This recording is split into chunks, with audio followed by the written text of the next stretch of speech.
Ассалому алайкум ва раҳматуллоҳи ва баракату. Дӯстони азиз, хоҳаракҳои меҳрубон, ҳама каса хуш омадем ба канали оилавӣ. иншоалло ки ҳаматон тансиҳату хонавод ҳастем ва имрӯз хостем ки миннатдорӣ хидмат ба нафарое ки мара дастгирӣ мекунанд, комментарияҳои хуб менависанд, комментарияҳои беҳтарин менависанд. миннатдорӣ хидмат дар ҳамин даҳаи моҳи шарифи рамазон баён кунам, миннатдорӣ хидмат бирасонам ба нафарое ки қадри мара медонанд, ҳурмат мекунанд, комментарияҳои хуб менависанд ва шахсан ба он нафарое ки канали мара мегиранд, дар каналошон сабшества мемонанд, дастгирӣ мекунанд. якумш дилятеҷе, раҳмати калон хоҳараки азизу меҳрубонам, раҳмат барои қадрдонид, раҳмат барои дастгирид, раҳмат ки қадри моро медонед, қадри мара медонед, қадрдонӣ мекунед.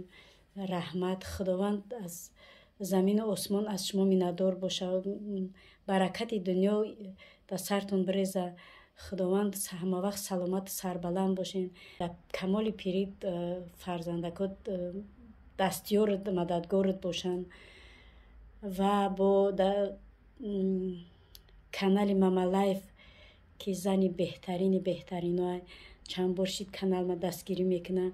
ҳозир медонем ки як замони шидагие ки ба худо бовар ки салом таби пул алек намегиранд.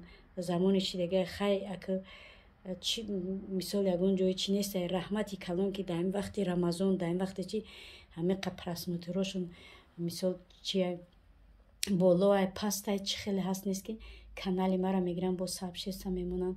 раҳмати калон хоҳарҷон Мама Лайф номтам фуромӯш кардам, рости гап номта намедонам. хай ҳаматон ба ҳами Мама Лайф ба фикрам мешиносин ин канала. раҳмати калон хоҳарҷони қандам, хоҳарҷони азизу меҳрубонам, раҳмат барои дастгирид, раҳмат барои қадрдонид. хеле хеле хеле миннатдорам ки қадрдонӣ кардед дар ин моҳи шарифи рамазон. худованд дар ин даҳаи рамазон ҳар муроду мақсаде дорем ба муроду мақсади илоҳӣ бирасонад. аллоҳи меҳрубон ва ҳамавақт саломату сарбаланд дар назди дӯсту душманат бошӣ. илоҳу омин. бо канали вай влог семья таҷикистане ё ки семьяам хеле карочи хоҳаракам медонам, номашам фуромӯш кардам. ба худо ба шумоам низ раҳмати калон барои дастгирид, барои сабшест. худованд аз замину осмон қадрдонита қадр кунад, қабул кунад. вақте ки қадри як каса медонен, масалан ҳурмати як каса медонен, худованд аз шумо розӣ боша. хоҳаракҳои азиз, хоҳаракҳои меҳрубон, влог таҷикская семья ё ки семья в Таҷикистанем хеле ростига фуромӯш кардам каналша. хай худаш фаҳмид касе боша. раҳмати калон ва нафарое ки мара дастгирӣ мекунен, бидроен ин каналорам дастгирӣ кунен. беҳтарин каналҳои дилятеҷе ва Мама Лайф бо инаи семья влог семья в Таҷикистанем хеле ба фикрам бидроен дастгирӣ кунен.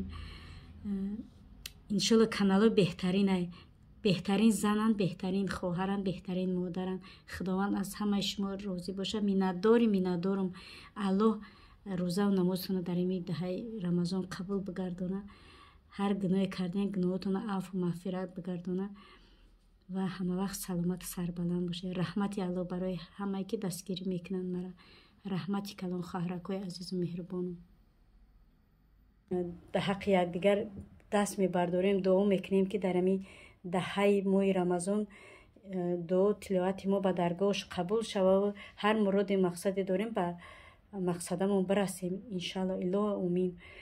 ва имрӯз видеои мо аз оғозшавии видеои мо аз чӣ мегӯянд пакети шарф заказ карда будем. шарф барои чӣ?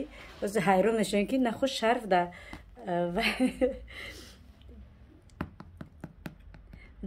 пачкаи хлопи боша. дар ҳақиқат дуруст и пачка хлопья несту и ваяй мо шарф заказ кардем дигар шар ва ҳозир ҷа нишон метиҳам ҳайрон нашавен ина вай чи адресҳоро маҳкам мекунам барои мумкин нест инами мо заказ кардагем ина DHL ваяй и шарф заказ кардагем ай дигар шар да ҳамаи чи пачкаи хлопья вай кадай рӯй кадай ва тавсия метавам дӯстон азиз кадоме ки дар Германия марҳамат заказ кардани бошен марҳамат номроро агар заказ кардани бошен дар комментария нависен иншоалло ки номерои худмаи номтон заказ кунед беҳтарин шарфаи ҳозир бо мекушем нишон метем мебини худум биё димиҷон кушош кун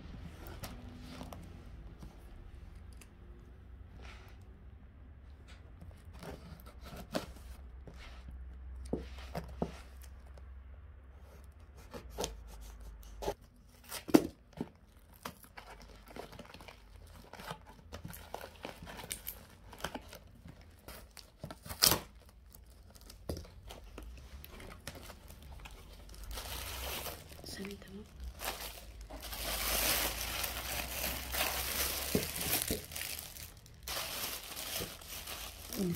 Dostum aziz şarfay hozir mekушемшин аввал нишон будем ин болот тёмно болотовый цветай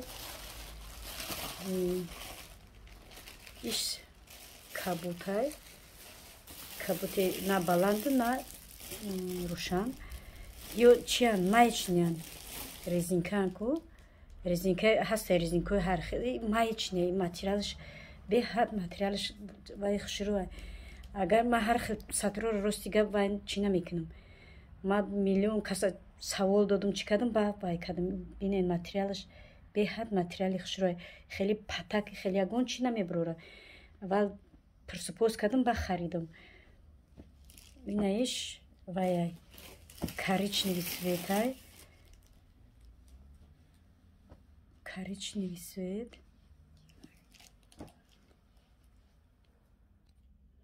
и ҷигари яъне бардовый цвет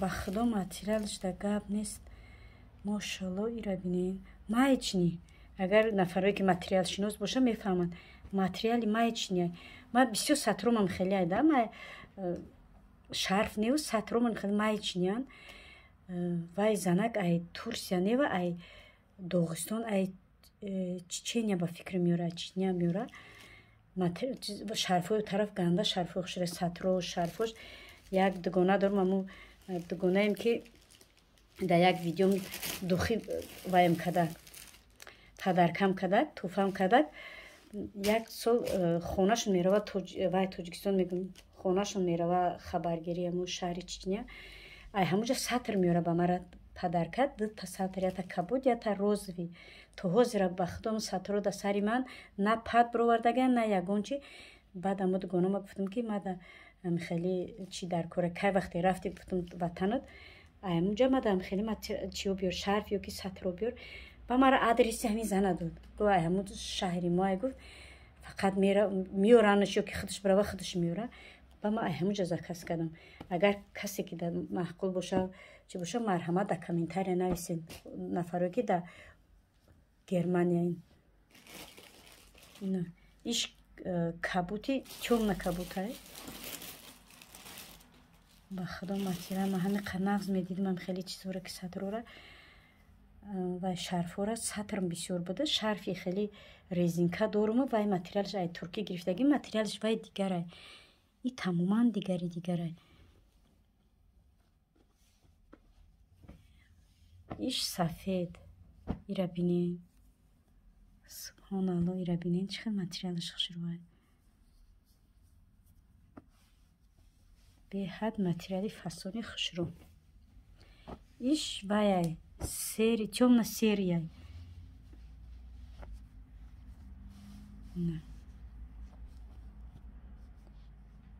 ина мебад шарфои мо از اینجا یک تا میمونم. کسی که در آلمان مرحمت شرفی تورецکی دیگره ای ای طرف داغستان و چچنیا میورن یا دیگرن ماتریالشون. با خدا ما وای نمیکنم. مثال ما بسیار مگزینو دا میگردم. اگر امی ویدیو ما را تماشا کردگی باشین حتی در شهر دورتموند برای میس سطر هم خیلی چی خری رفته بودم. خریدگی میدونم ده ماتریالو کدومش خوبن کدومش چیان. اینا چند رسید که اگر کسی ده معقول باشه مرحمت در کامنتر نویسین. نمره ما میتونتون مرحمت زکاس کنین. دوگانای عزیز نمیخوام.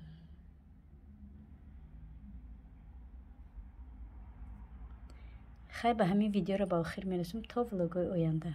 خدا حافظ. سلامت و سربلند باشین.